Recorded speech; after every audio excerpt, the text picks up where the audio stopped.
baby. Why don't you just meet me in the middle?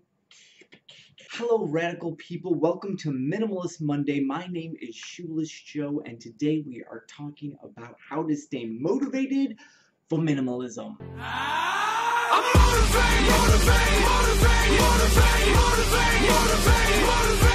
Often I get the question, how do you stay motivated for minimalism? How do you keep going after that initial surge, after that initial high, that rush, that amazing first feeling?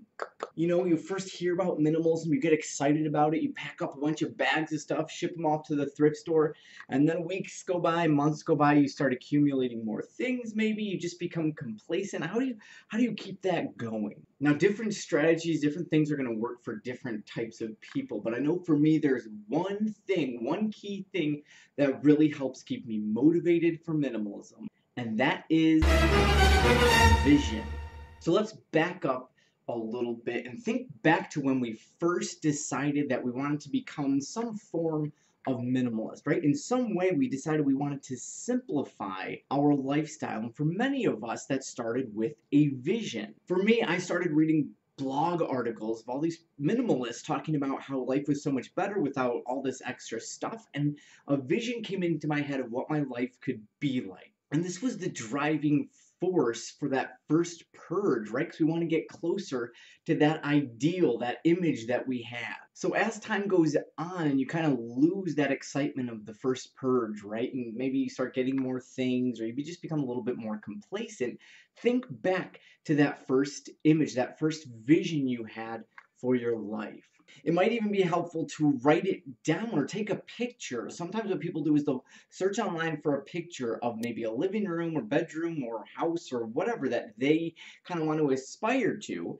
Print that picture out and slap it up on the fridge, or make it the background on your computer desktop. Whatever it is, get that image so that you kind of have that image to keep going back to and driving you forward. Something else that I think can be really helpful is going back to what first inspired you. So for instance, for me, it was blogs, or maybe it's YouTube videos, whatever it is, to keep pumping that into your brain. I know that's why some people watch my videos, just to keep in that minimalist mindset of thinking about what can I get rid of, getting excited, and keeping that energy just flowing right through you. I still get pumped when I see someone who's living out of their backpack or living in a tiny home. I'm just like, oh man, I want that. And it gets me excited about getting rid of more stuff. Another approach could be to maybe take a more concrete step towards minimalism. So maybe that first purge, you just kind of got rid of a bunch of stuff, right?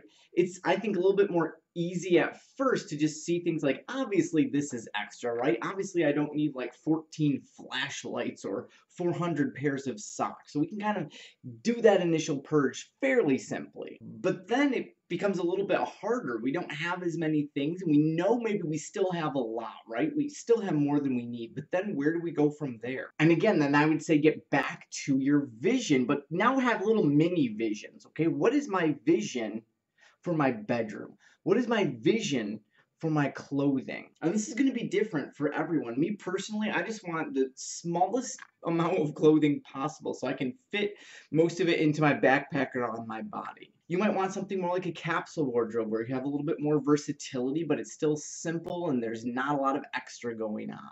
And again, go to that vision. Picture your ideal closet that brings you peace. What does that look like? And then that will help you work closer to it. When I picture my kids' room, is it just like one bookshelf with toys and nothing else? When I walk into the kitchen, what do I want to see? How many pots and pans? Is it maybe just one little cupboard full? And once you've got a vision for a specific room or for your whole living space, whatever it is, once you have that vision, then you need a method. For me, I've said this before and I'll say it again, I like to do the 3 T's. Is it a tool? Is it a treasure? Or is it trash? This hammer is a tool.